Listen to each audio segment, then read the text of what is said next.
Justin Trudeau has caused a political emergency.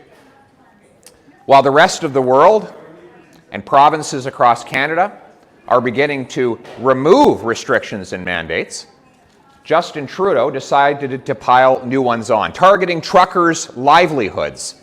And now he's got protests right around the country.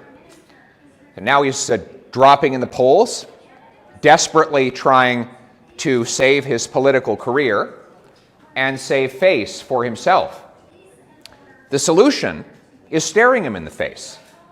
All he has to do is listen to the experts, do what other countries are doing, and that is to eliminate these mandates and restrictions to let the protesters, including the truckers, go back to their jobs and their lives.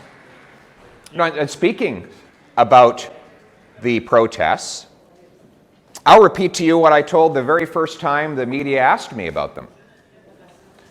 I stand with those peaceful and law-abiding protesters, including truckers, who are championing their freedoms and their jobs, while holding personally accountable any individuals who behave badly, break laws, or participate in blockades of critical economic infrastructure. I've always been against blockades, and I still am now, because I don't believe you can gain your freedom by blocking someone else's. So yes to peaceful protests, no to blockades. And you know how we can put an end to both of them, though? It's real simple. Listen to the science. Do what the other provinces and the other countries are doing. That is to end the mandates and the restrictions so the protesters can get back to their lives and their jobs.